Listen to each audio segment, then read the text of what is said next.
the Writing Community Chat Show Advent Christmas Calendar.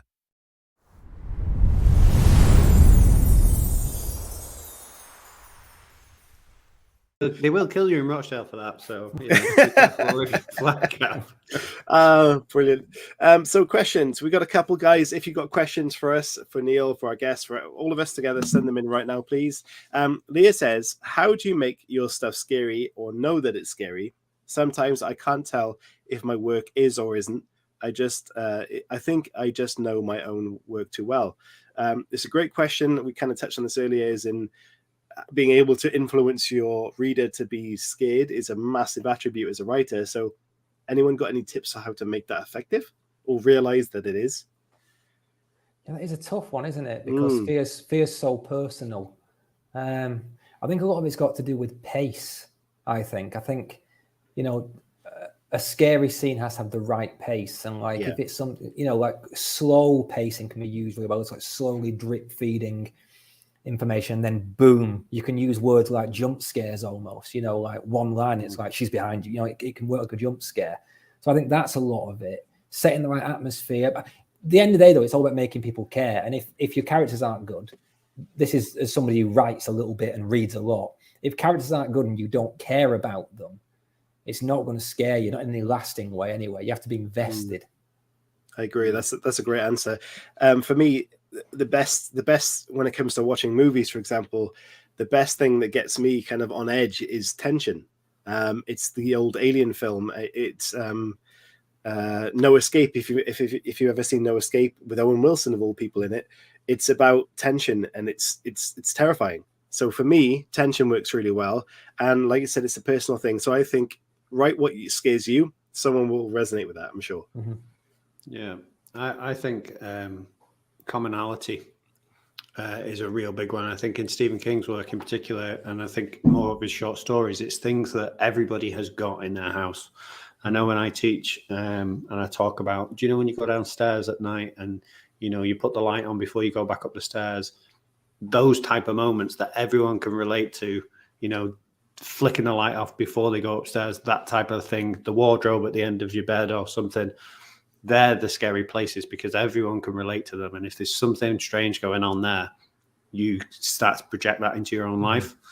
I've read somewhere that the things that you read, you start to experience in terms of when you read about obviously someone going into a cold sweat or something, you can experience it as well. But then when you've got a wardrobe or whatever in your proximity, you automatically start to project that idea into that object, which makes the experience more terrifying because it's right there. There's a wardrobe. My foot's hanging out the duvet. It's the old thing when you talked about people being downstairs and you fear it is interesting. Talked about being a ghost or a burglar. I've got cats now. You can dismiss all of that. So, the ghosts don't exist anymore because you've got idiot cats out there. Yeah. You right, Chris? The foot sticking out the duvet just really tickled me afterwards. I couldn't hold it in. Oh, dear me. I've lost the questions. Yeah, sorry about that. Oh, geez. Yeah. I think, it's because it's such a common thing. People must think. Oh, God. Anyway, Haley's got a question. Are you more disturbed by psychological horror or body horror? Yeah. Body horror, am I missing something there? Is that a thing? Yeah, body horror is like stuff to do, like Cronenberg films, like body horror is to do with like disease or deformity or it's not about gore, it's about changes to the body, and stuff that doesn't look right. Body horror doesn't bother me at all unless I'm not into disease. I'm quite a hypochondriac in quite a big way. So stuff with disease makes me uncomfortable, but it's fine.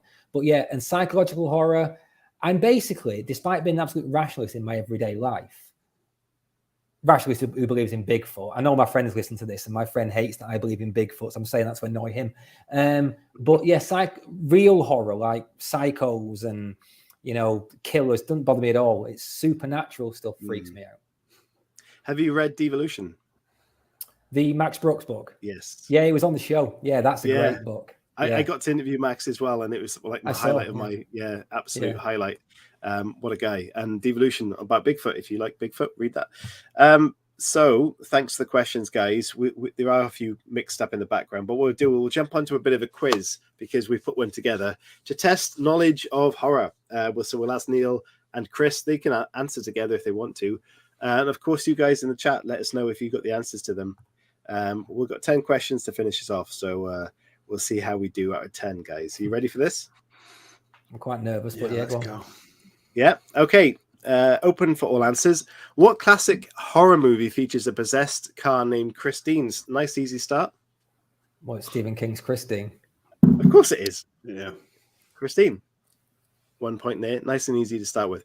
Number 2, who played the role of the mad scientist Dr. Frankenstein in the 1931 film Frankenstein?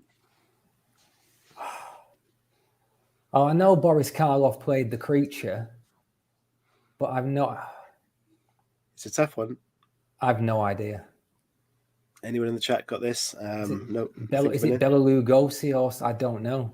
It's Colin Clive. Would never have got it. That's a tough one. We got up in difficulty. Question 3: in the Stephen King's novel The Shining, what is the name of the haunted hotel that serves as a setting for the story? The Overlook. Yeah, the Overlook. Yeah. The Overlook Hotel, correct. Well done. That's 2 out of 3. Question 4: who played the character of Laurie Strode in the 1978 film Halloween? What's an you cannot understand I'm that. just gonna guess. Jamie Lee Curtis. Correct. Jamie Lee Curtis. Well done. That's 3 out of 4, I believe. Question 5: what is the name of the vampire in the 1997 film Bram Stoker's Dracula? Is this a wind up? It is. Yeah, is it? It's not. Yeah, it's an easy answer. All right. Yeah, Count Dracula. Count Dracula. Thanks. Not Dracula, Chris. Full name, please. Question 6: what is the name of the protagonist in the movie Psycho? Norman Bates. Oh, the protagonist. Yes. What's her? Janet Leigh played her. I can't think of her name. Chris, any ideas? No idea. I'll give it a couple of seconds for the chat and see if anyone can pull this out the bag. And don't Google it because probably someone is. Is it Marianne? All right. Go on.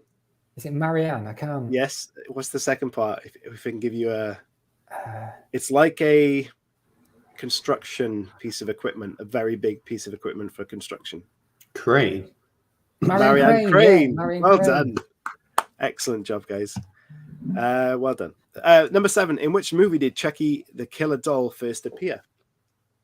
What was that, sorry? Child's Play. It was Child's Play. Well done. 6 out of 7. Number 8: what is the name of the main character in the movie Scream? So I know this, but You will know it if you've ever seen Scream. Yeah. You'll know this. it's Sidney Prescott. Sydney. It is. Well done.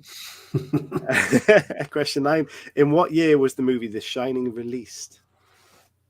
I think it was 1980. Chris, any ideas? I'm just going to say 82. Neil's right. It was 1980. Bang on. So to make it 9 out of 10, which is a fantastic score, you should get this. What is the name of the zombie movie directed by George A. Romero? Night of the Living Dead. Chris? I'm sure. I've not seen that many zombie films, to be honest, so I'm just going to... It's Dawn of the Dead, Dawn of the according Dead. to this question. So That's I the don't know. sequel. I don't know, audience. Yeah. Should we... Brandon said... so Kevin said 1984 and 78. So, no, Neil was right with 1980. So, well done. I'll give you that one because that is a stupid question. 9 out of 10 and the horror quiz. Well done, Neil. Thank you very much. I feel vindicated. Thanks very much.